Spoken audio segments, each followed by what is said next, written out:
Today you will find brands which declare ingredients on the front of pack, but they're not all. But you get the feeling that it's all. Never ever has anyone told me to change product to earn more money. No one can pressure a founder to do the wrong thing. It's your company. Even after you raise VC money, you are by and far the largest shareholder. So you decide what? You decide, 100%. So it comes down to ethics. When we hear of heavy metal presence in food, no one asks, where did the metal come from? It can come from very different places. I want to go back to the cocoa, the cacao, because there's a lot of lead found in sources across the world and stuff like that. How are you all managing that problem to ensure that the end users, are well within the permissible levels? You have to check RM. 80% of people experienced bloating when they had any protein powder, but 80% out of those actually weren't reacting to the protein. They were reacting to all the artificial ingredients that were screwing with their gut bacteria.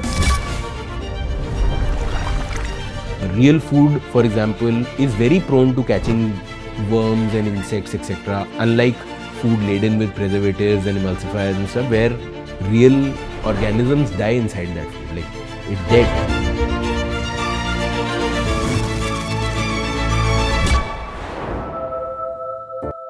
Hi, my name is Coutinho, and welcome to the Wellness Reset, a place where you need to sit back, relax, be calm, keep your mind open, keep your heart open.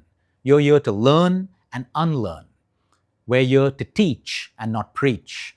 We're here with experts from across our country and the world to help you simplify wellness, simplify disease, and simplify lifestyle. Remember, it's never too late to hit that reset button. We get the founder in front of you. This founder will speak about their products, their vision. They will take a pledge in front of all of our viewers that can be seen across India and the world. They will answer your questions. We want to disrupt the space in between the founder and in between marketing companies. We believe that we will fill that gap by bringing the people who manufacture their products in front of you, taking that pledge and bringing honesty back to food and lifestyle. Shashank, welcome. Thank you so much for being here.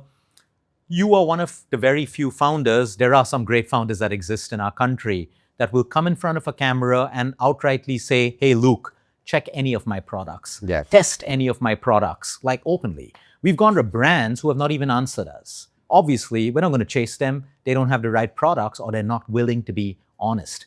Before we get into today's conversation, I have something for you. I would love for you to read this to the camera. Sure. Today, I pledge to every viewer that every single claim I make about my product is 100% true. My name is Shashank Mehta, and I'm the founder of The Whole Truth. Thank you so much. It takes a lot of courage to say this, to put your name and your identity out there.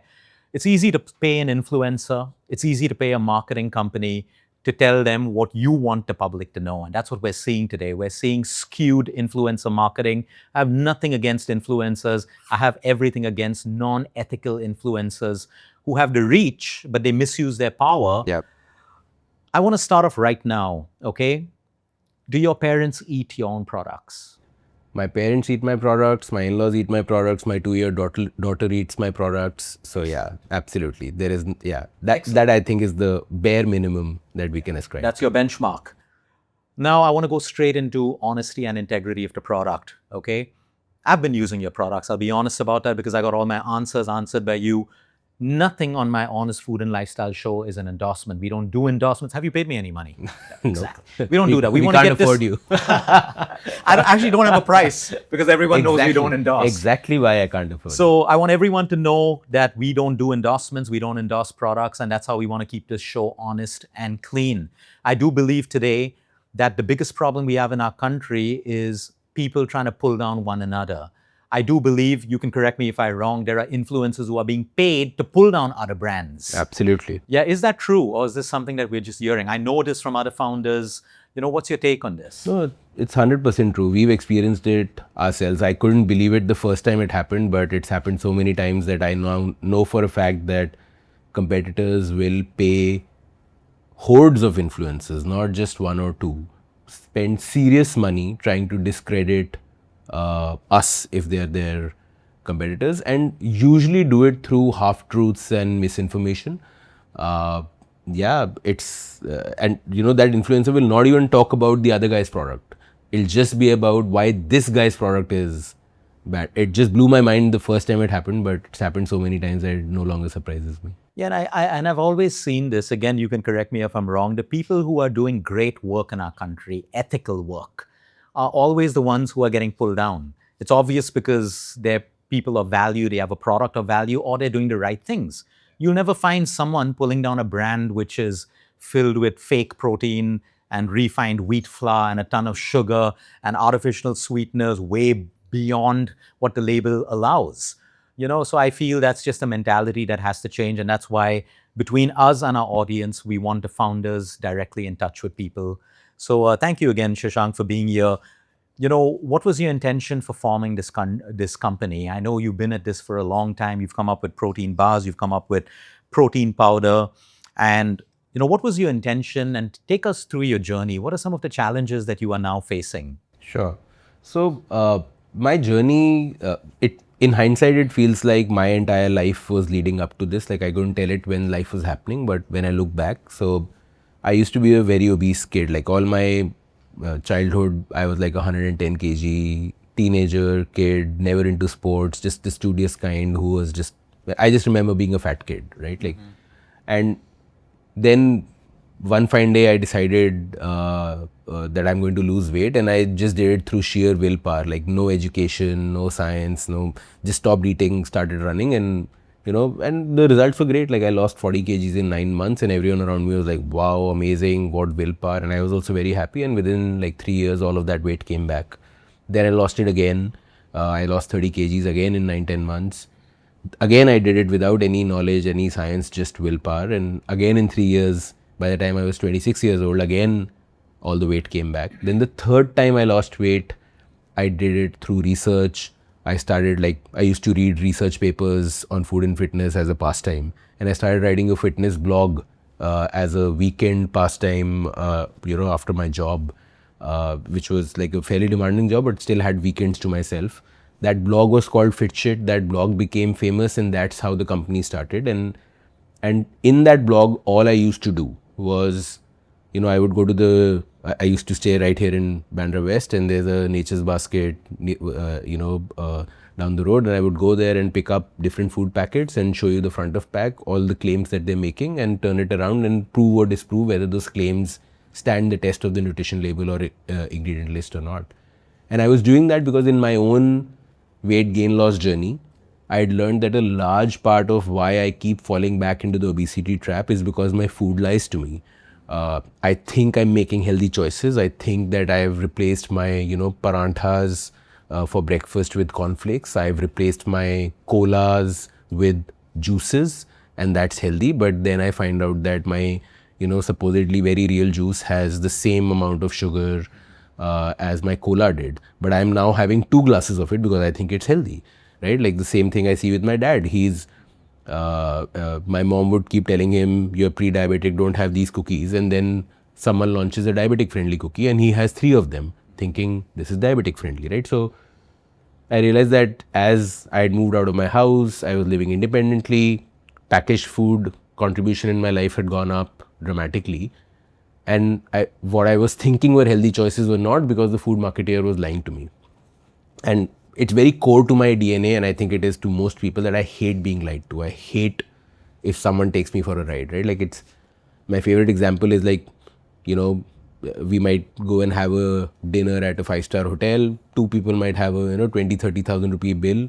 But in that bill, if someone charges 1 extra Diet Coke, like it'll really rile me up, right? Because it's not about the money, it's about The principle, yeah. Don't take me for a ride. And I think that's true of many people. And I realized that for 50 odd years, the food marketeer had been taking us for a ride, right? And brands were born as a symbol of trust. Consumers trust brands because they don't want to be making that decision every day. Once they've decided that I trust X bread and Y eggs and Z butters, they want to keep doing that same behavior over time because they have so many other stressors in their life that they have to take care of. And somewhere along the line, brands are like, oh, you trust me. What if I change this little thing and don't tell you? You will not find out. And what if I change this little thing and you will not find out? And over 50, 100 years, that slight deviation became like a bunch of lies. And that literally was my intention, that I was a marketeer. My day job was as a marketeer and I could see the tricks of the trade. And my intention was, I have had lived experience of paying the cost of falling for the lies of the food marketeer. Why can't I create a brand that does not have to lie? The obvious logical next step is, if you don't lie, that means everything that you're putting in is so good that you can probably tell it up front. Yeah. Which is our core promise, that we will always declare every ingredient on the front of pack. You will never have to turn your packet of food to find out what's going inside your body. You're one of the first brands that started that in the country, Yeah, right? yeah. Yours was the first brand that had everything on the front of the label, so people didn't have to, squint and look and, oh, it's too small, forget it, pass it on, which is a marketing gimmick I've learned of now. It's so small, the people are like, let's not even look at it. Yeah. I remember your packaging had everything on the front of the pack, front yeah. right then. And I even remember that, by the way, Luke, marketers are so smart. They have turned even this thing into a trick. So now today you will find brands which declare ingredients on the front of pack, but they're not all. But you get the feeling that it's all.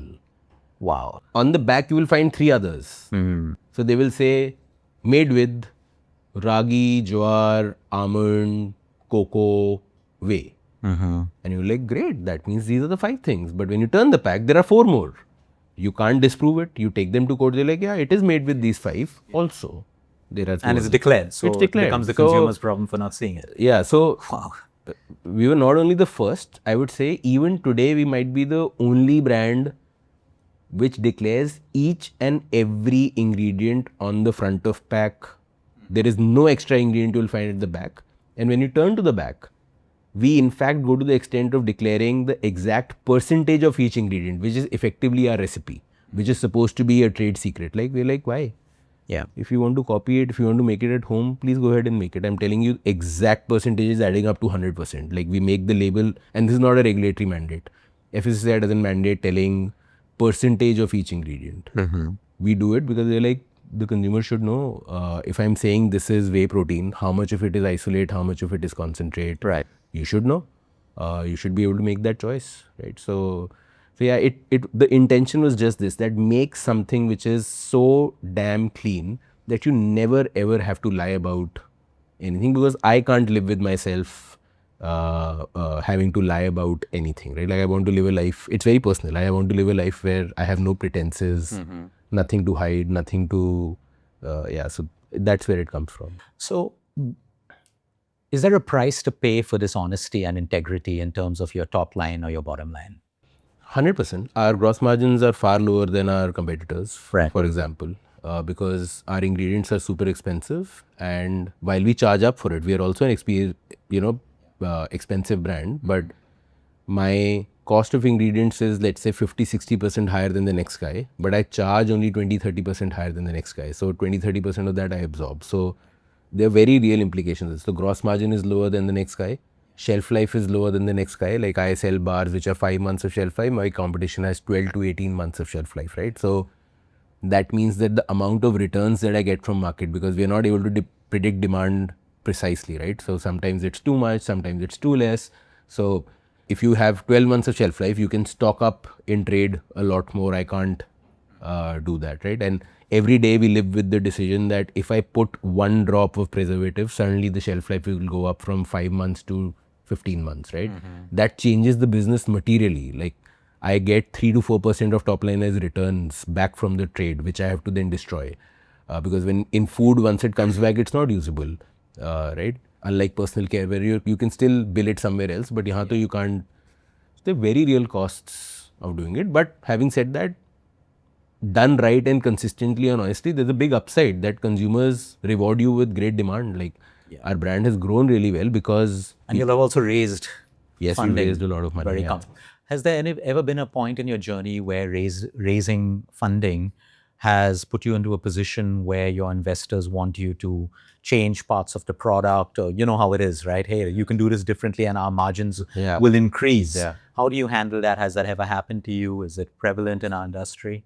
Honestly, it's never happened to me, but my situation might be unique in two ways also. One, my investors, because I come from a FMCG background, I am actually the expert in the room, and investors see that, if it's a young 25-year-old founder who's never done this in the past, even the, investors who are 15, 20 years in the trade, they feel that they know better. In my case, actually, they don't feel that they know much better. And honestly, the company, Touchwood, we've been rewarded with so much demand from consumers. We've grown so well that faith has grown over time that whatever you guys are doing seems to be working. I think it's a combination of these two things that I've honestly never faced any. The third thing which I would also say is if you raise institutional money, we've raised from like Sequoia Capital, the world's top VC, etc. These guys have been in the business for 100 years. So they are very clear that the founder runs the business. If financially the bet is not making sense, they will just exit. They will not try and make you change the business. At least that's been my experience. So VCs get a very bad name in general, but I have not had that. Never ever has anyone told me to change product to earn more money. Never. That's amazing. So then we're left to face the bitter, ugly truth that founders who are doing non-ethical work, it's not for profit and greed, not basically. from anyone's pressure. Yeah. I'm pretty sure no one can pressure a founder to do the wrong thing. It's your company. Like even after you raise VC money, you are by and far the largest shareholder. So you decide what? You decide, 100%. So it comes down to ethics. What about batch testing? Okay. I'm aware you test every batch. Yes. What happens when a batch is bad? Like, what do you do with that? I mean, what's your company value system around that? Sure. Actually, let's get technical about this one. We should zoom out first, which is batch testing needs to happen at two places. First, all the raw material needs to be tested. Everything that's coming in. Right. And that's not mandated by the regulator. The regulator just says test the finished goods, and that too at a frequency of like once in 6 months or once in, right? So, and that's fine by the regulator also because honestly, testing is expensive. So not everyone can do all the testing, right? So we built our own in-house lab first to test all the incoming raw material because that needs to be done in real time. Every day trucks are getting unloaded which are carrying cashews and walnuts and almonds and cocoa. So that all of that can't first be sent to an external lab and then brought in. So we have our own in-house lab. All the raw material first gets tested for. There is visual inspection for any contaminants, then there is pH inspection, there is moisture level, like all the tech specs that we've decided for each, all parameters that we've decided for each RM first gets tested because in our case, if you're going to use only 5 to 6 natural ingredients and not process them too much, quality of ingredient will decide quality of finished good, right? That's level 1 testing. Then, even then, there are times when you test your FG, your finished good, and you find something is off. For example, maybe the roasting profile on the nuts this time wasn't under control and hence the nut went rancid. The oil inside the nut went rancid and you couldn't catch it in the process, but you can tell it in the end product, right? On any safety parameter, for example, some metal piece was found, there's an X-ray machine that catches, there's a metal detector that catches any metal piece, there is an X-ray machine that catches any stone or any plastic, etc. If any of these are found, reject, like don't even think about it. Even on any rancidity or any acidity parameters, any pH parameters, if something is wrong with the batch first gets fully removed from the line and then each pack gets checked in the batch if anything is salvageable or not. Anything is not salvageable, again gets discarded. Whatever is salvageable gets reopened, again goes through the entire cycle of production and then checked again at FG whether this time it came out right or not. If yes, then goes ahead. If not, then gets discarded. That's the full process, and this is then done for every batch, which is also voluntary because, as I said, the regulator doesn't ask for every batch, but that's a key way in which you can fake it. That, you know, on the day of testing, once in 6 months, you do everything perfectly, everything is great, and then you get to say tested. Yeah. But then what happens for the remaining, you know, 5.5 months, because production is happening every day. Every day is your plant hygiene maintained at the level at which it was maintained on the day of the audit. Right. Every day is your machinery getting maintained, that it's no longer, suddenly, you know, when we hear of heavy metal presence in food, no one asks, where did the metal come from? Right? Like, it can come from very different places. For example, lead in cocoa. There is no machine in my plant which has lead. Where did lead come from? Come from your raw materials. It's come from the soil, right? So you had to test that at the RM stage. Yeah. If you have some cadmium or arsenic, that can come from machine metal leaching over time. You can't catch that if you're not doing daily testing. Right? It's expensive. It's not easy. Right? Like, we are spending about 30 lakhs a month on just testing. Right. Yeah? So honestly, if I didn't have VC funding, I don't know how I would have, because we're still not a profitable business, right? So, but that's where, like, we start with that. Ki this to has to be the baseline, and then you figure out pricing, etc., how much you'll spend on marketing, given that this cost will get incurred. So that's a decision as a founder. That's your value system. You know, I want to go back to the cocoa, the cacao, because I mean, there's a lot of lead found in sources across the world and stuff like that. How are you all managing that problem to ensure that the end users, you know, are well within the permissible levels? You have to check RM. And are you all finding a lot of batches which are messed up raw material wise? Because people are saying like the crops are changed. 20% batches, yes. It is, huh? 20% rejections happen. Yeah. And it's actually much lower for us. I think we've just been lucky, or maybe the scale is not that large that it's impacting us this much. At a much larger scale, I'm sure the incidence will go up even more. Yeah. And usme bhi there's a difference. Like, we buy a lot of Indian beans also. Indian beans actually till now have been better. I heard they're cleaner than most of the international sources. Yeah. So Indian beans mein the incidence of lead has been negligible. Super, that's amazing. I don't know how long that stays, but yeah. What I really like, especially in my field of, you know, my field of medicine and dealing with patients who are immunocompromised, cancer, etc. I love the fact that you all are doing the test of the batch that comes to you all, because I think it's easy for it's easy for companies to blame that, hey, that's a raw material. No one's taking responsibility, but at the end you have a product that is affecting people's health. So I really appreciate that. And I wanted to ask you, when it comes to all of your batches, if any consumer from across the the country says, hey, Shashank, I want to see your heavy metal testing on this batch, would your company be willing to share it? It's public. It's already there on our website. You can go to the page, just punch in your batch number, which is on the pack, and download the report and see it. Fantastic. That's a good to know. Nothing that gives us a lot of confidence as well. Okay. I also wanted to ask you that, what are some of the challenges that you face? See, I'm a huge believer of you get what you pay for. Yeah. Like, how do people make such cheap nutraceuticals today? It's obviously the quality, or a lot of them don't even have the ingredients that are promised. You can take a B complex today and find half the B vitamins are not present. Or the most synthetic material. Yeah. So at the end of the day, I always see health as an investment and not as a cost. 100%. If we see it as a cost, you have a mentality in the market that's always looking for the cheapest product.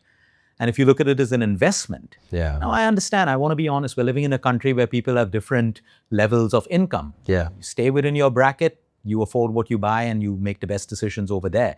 I've noticed that you'll have never compromised on your price. You'll have never tried to come to a price which is low. And you'll get, I see a lot of people say, why are you so expensive, etc. Yeah. I would love for you to explain why your bars are, I'm not even going to call it expensive because that's subjective to people. Yeah. But why are your bars priced highly? Even your protein, etc., with a guarantee of, I want people to understand that there's a price that you pay for quality. And honestly, I mean, when I started looking at Pink Tiger, because like, which are the proteins we give our patients. I can look in the camera and tell you outrightly every medical protein in the market is going to cause more harm than good to a patient, just with the ingredients Yeah. that are in it. So we shifted a lot of our patients to unflavored proteins, clean proteins that we personally tested because they come to us with that expectation that we give them the best.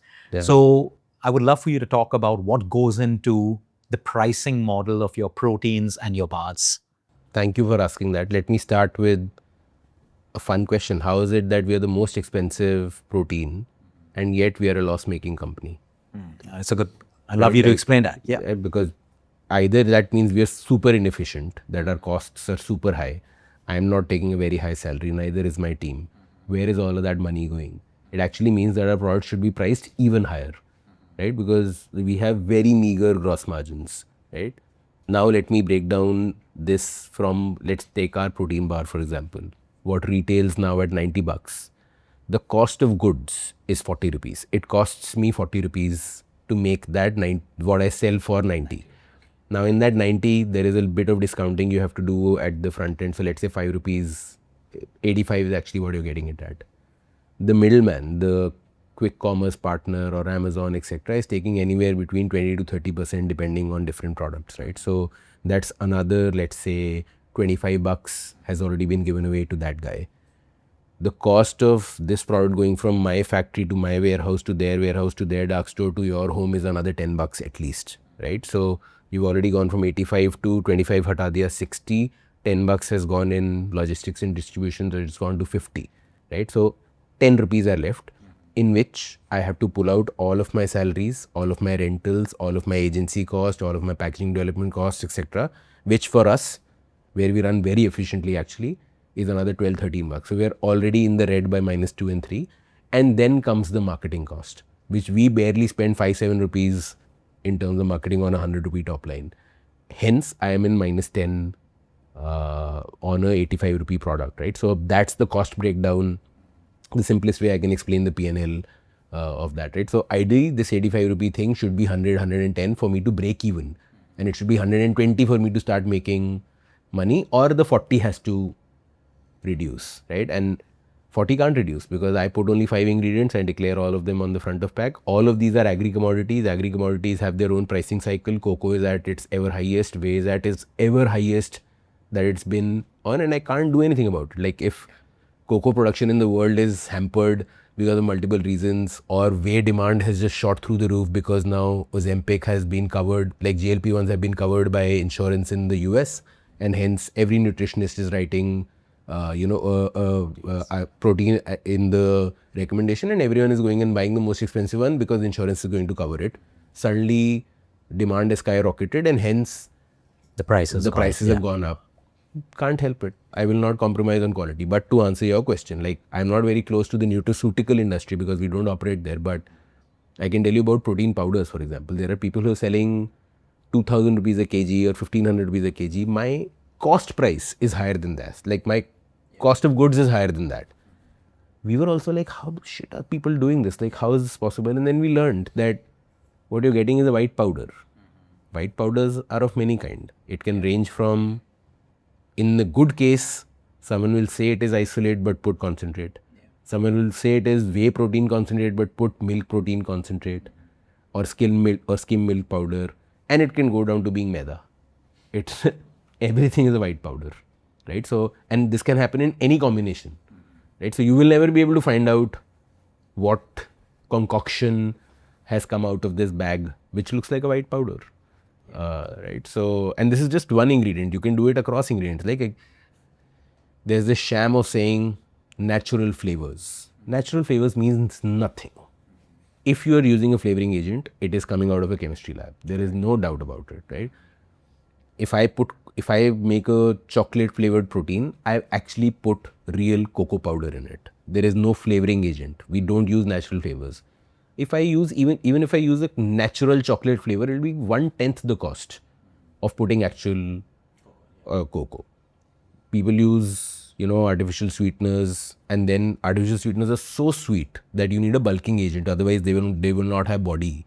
Maltodextrin is the most common bulking agent used. That combo, instead, That combo, if it costs 10 rupees, what we use, which is, we also need, like if I'm using monk fruit is like super sweet. So it also needs a bulking agent. My bulking agent is dates. I use dates, dry them and make them into a powder. Date powder versus maltodextrin is like 20x cost difference, right? So all of these decisions have a huge implication on cost. We are really pushing the boundary on charging the consumer for it, and yet we are not charging enough. And we are hoping that we'll become, with scale, our buying efficiencies will go up, and hence maybe we can get them at better pricing, and maybe we can manufacture more efficiently so that we don't have to pass on everything to the consumer. But that's the hope. Till now, we've not been able to do it. Well, thanks for being so honest and explaining all of that, because we are seeing the repercussions of cheap proteins being consumed by people. Number one, the amino spikes. Number two, no gains. Yeah. In fact, it's heavier on the system. Yeah. They're not digesting well. Cheaper proteins don't break down naturally in the body. Most of the Indians are on antacids anyway with low stomach acid. Yes. And they're put on a protein powder, which is creating more harm than actual good. How do you look at your formulations to, because Indians have messed up digestion systems. That it's as simple as that. How do you look at your formulations to kind of, help with that problem? Because a lot of protein creates bloating for people. Yeah.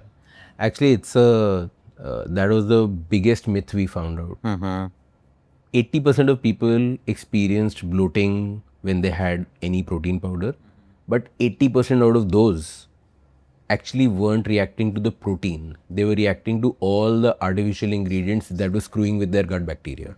And when we did the research, we realized that it's a full cascade of, pardon my French, but shit that people put, and why, I'll tell you. So protein powder started in the US, like most other categories, as a gym bro, category. And for some reason, they wanted to make it like a thick shake. Like most protein powders feel like this thick milkshake. For that, they put artificial sweeteners. Artificial sweeteners need a bulking agent like maltodextrin.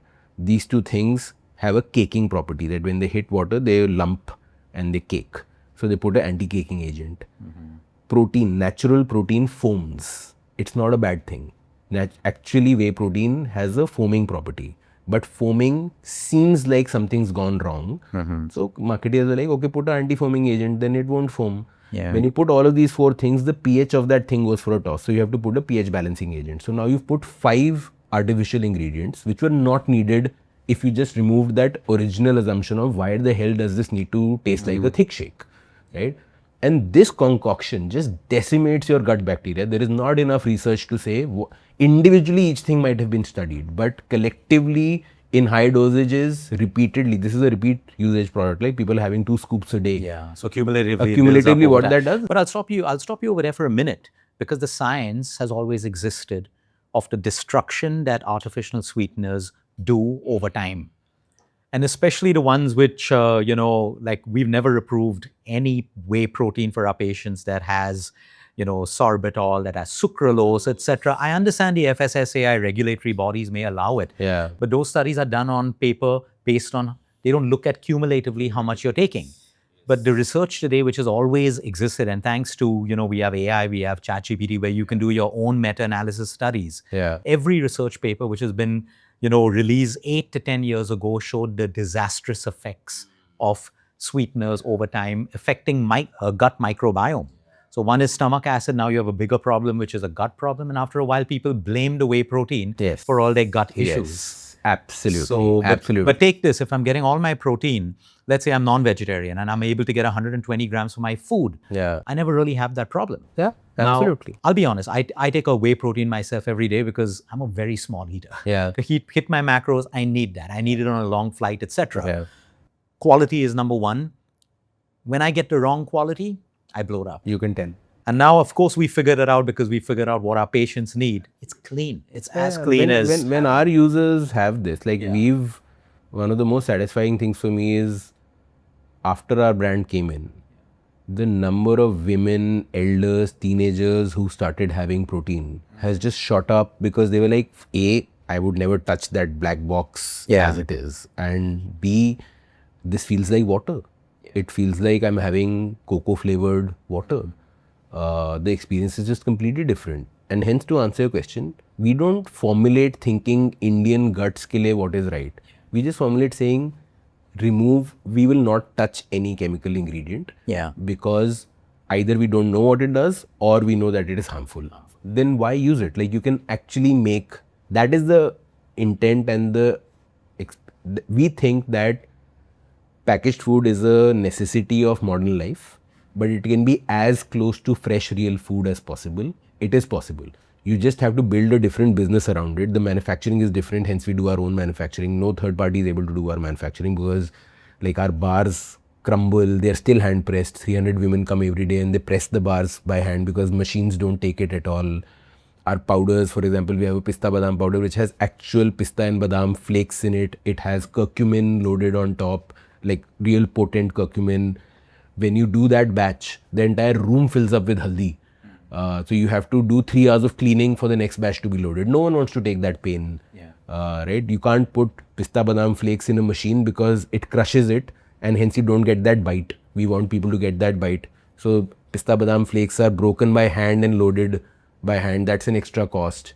So all of these things can be done, but it takes intent and cost. And if you really want to do it because you're mission oriented, not money oriented, will you do it? Otherwise it makes no sense. Like there are easier ways to make money. No, I like what you're saying about the ingredients and the formulation. It makes absolute sense. I just want to make a point to everyone that, protein at the end of the day is necessary for us, but there is more harm being done with the wrong quality protein. So while we look at quality, and that's why please, again, hit that subscribe button, because this is where you're going to get all the brands, all the information, no endorsements, but the founder vouching, pledging, and speaking and answering all your questions that you have.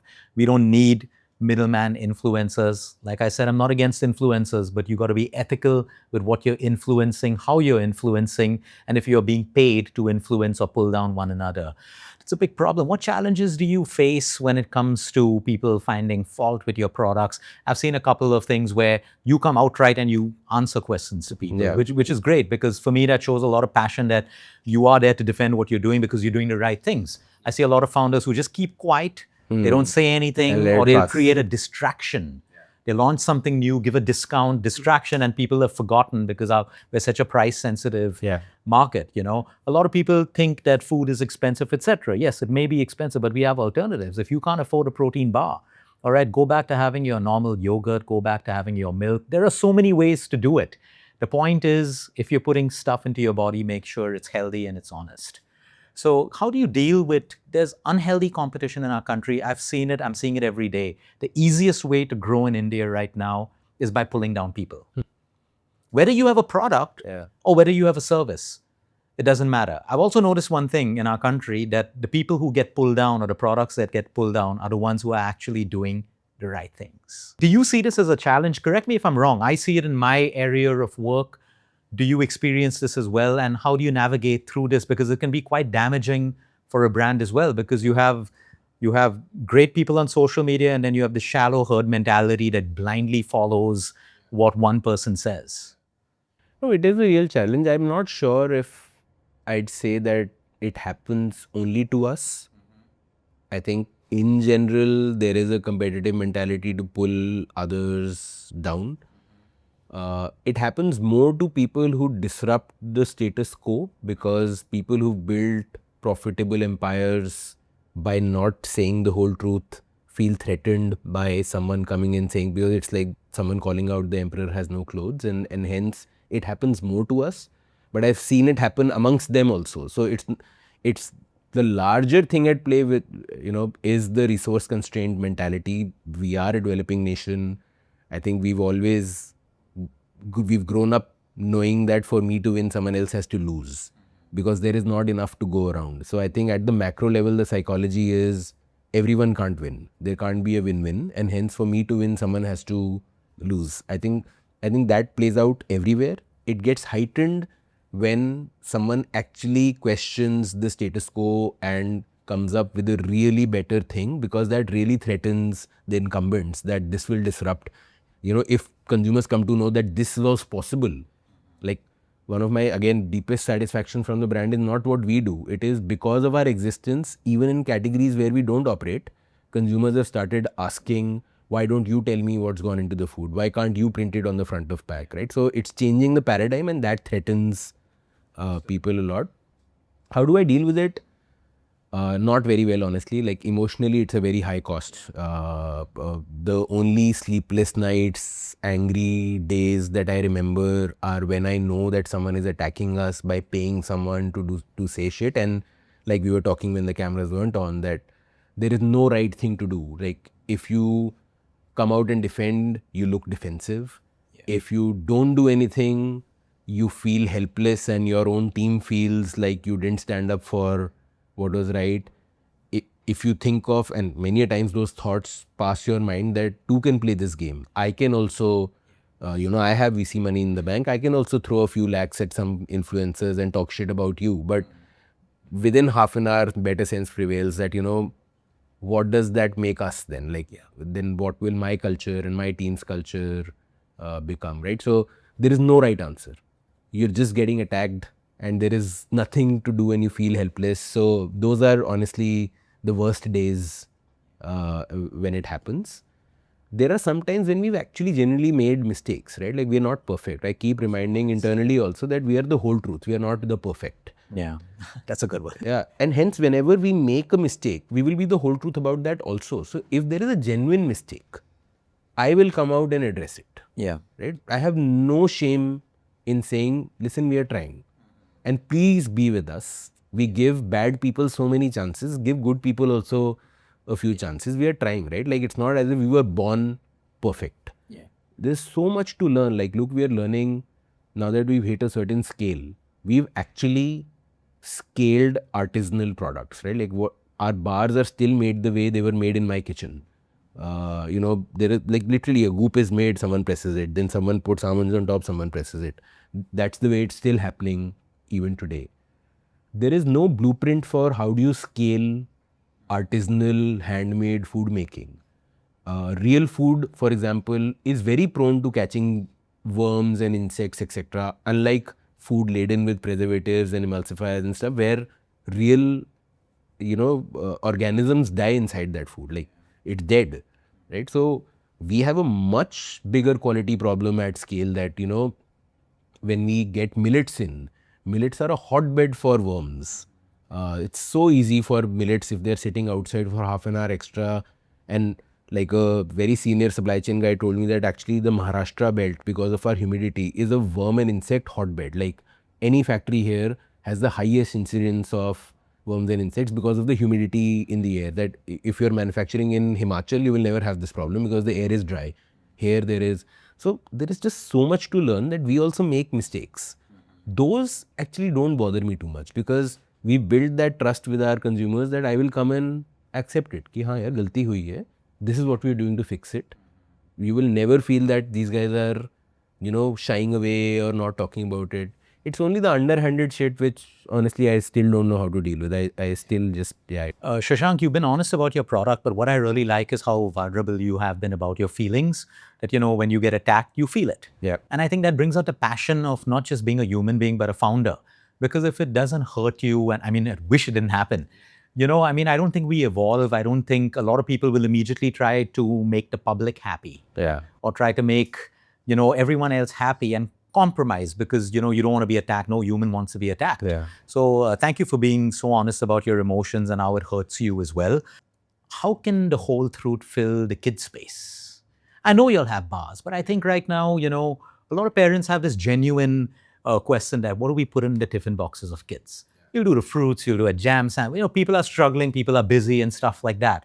But since you all have so much of honesty and integrity and quality in your products, do you all ever look at this space where, I'm just dreaming out loud. There's a bar that goes into your kid's tiffin box. They can have other stuff as well, but it supports them nutritionally with their macros, be it their proteins, their healthy fats. They're getting so much in that the kid doesn't have to go home in the afternoon, eat nuts, eat something separate. Have you all ever thought about that space? You're clairvoyant because we've been working on this for the last 2 years. Oh, wow. Okay. And we're really being very deliberate and slow with it because with kids, the responsibility is even higher. Absolutely. But the gap is wide and staring us in the face, right? That why are chocolates still a tiffin snack? Yeah. even the milk mixes that we've grown up with, now we know they were 70% refined sugar. But that need hasn't gone away, that when the kid is rushing to catch the bus and hasn't woken up in time, and the mother is worried that he's going to leave without any food or nutrition inside him, why can't there be a very simple 4 or 5 ingredient powder that you can mix into the milk, will cover all nutritional bases without any random loading of synthetic vitamin A, B, C, D, E, F, G, H on top of it, where again, no studies, in fact, all studies say that if you're not deficient, then you don't need a random concoction of synthetic. And if you are deficient, go see a doctor and get that precise vitamin as a medicine. Like, what is this? So we've been thinking very deeply about this space, and hopefully very soon we'll be at it again. We do our own production, so we're setting up the production facility also at a very, very high quality level, so that we don't take any chance with kids' health and safety. But big space, and I'm sure you thought of it, but if you can allow me, I have a tip just from Sure, because we see so many kids. Yes. I mean, they go to school 5 days, some 6 days. So imagine having a bar for every day. So over a week, because you can't put everything into a bar. I would love kids to have almonds. I would like them to have walnuts. I would like them to have pumpkin seeds. I would like them to have sunflowers. And instead of putting it into one bar and making it boring, maybe Monday could be a particular bar. So over 5 days or 3 days, they're literally getting their nutrients cumulatively over time. It's just a tip that I thought of right now. I'm sure you'll have thought of it. No, I'd love for you it's to a new include but a that. lovely idea, and I'll pick your brains on this more. Yeah, I think it's a big space, and kids are very open today. Our kids are very aware. They want to make the right decision. Most parents don't know how to fulfill it for them, and that's why we're happy to have this show where we can even educate people through this. By the way, if you don't mind, I want to. This might sound like a plug, but the one thing that we do is we run this FBI workshop, which is Food and Beverage Investigator, where we just go get a bunch of 20-25 kids into a room. There's a full setup, and it's a 2-hour workshop, by the end of which we teach them how to read nutrition labels, how to read ingredient lists, how to tell good food from bad, and there is no sales. Like, we don't even have our products in it. Like, there is a very experienced educator.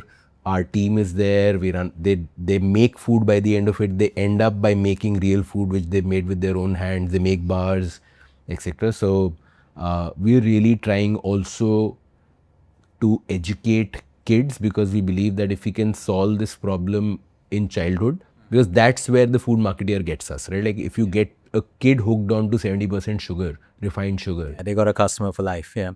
So, like, it took me 20 years to reverse the first 20 years of my. I like here. Don't do drugs, refined sugar. Yeah, there's a double or. How can people reach out to your brand, to explore this educative bit that you're doing? You can write to listen@thewholetruthfoods.com. Oh, excellent. This is the ID where we love to listen. So just write into us, and we'll, like, it'll never go unanswered. We will.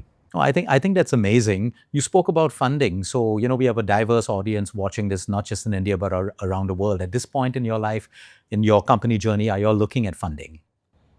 Thankfully, no. We are fairly well. That's a good funded. space to be. Yeah. As I was telling you, Touchwood consumers have rewarded us so well with great demand that the brand has grown so much that money investment has never been a struggle for us.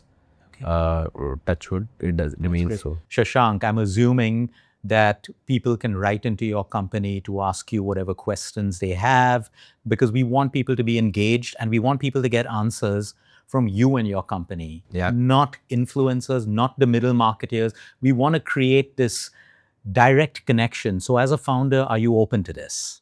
Open, I would strongly suggest please do it, because one of the ways in which we can make the world, especially the online world, a better place is, if you have any doubt about what we do, what we make, give us the benefit of doubt and first ask us.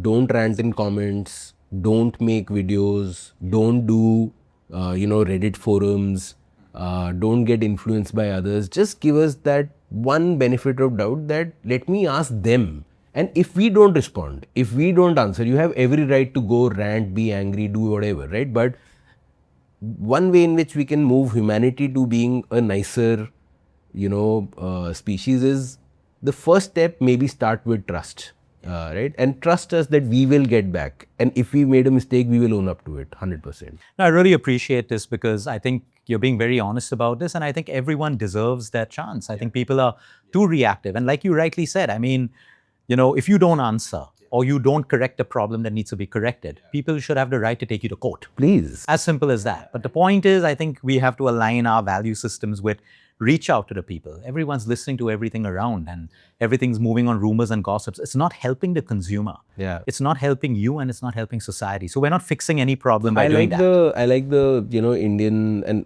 global justice system has this saying of innocent until proven guilty. Guilty. Yeah. Just start with the assumption that there might be an innocent explanation. Yeah. And if that assumption doesn't prove true, Do what you want. please go ahead and then be the activist. Yes. Then don't do. Then we have the other problem that we keep seeing so much wrong around us, but we don't speak. That is also a problem. But first, let's establish that there is a wrong. Okay. So before we end, Shashank, thank you for being so honest. I have one more little card Yeah. that I would like you to pledge in front of our audience. Oh, sure. Yeah. I promise every viewer watching this in India and across the world that my brand will never compromise on quality and honesty. That was simple. Thank you. Not simple for most people who are not doing it the right way. This is the Wellness Reset, our first show, the Honest Food and Lifestyle show. We're going to have founders who will approach us directly because they are so sure about pledging in front of you, being part of your journey. This is Mr. Shashank. He's the owner. He's the founder. He's put his identity, he's put himself out there, holding the entire, company together in front of this camera.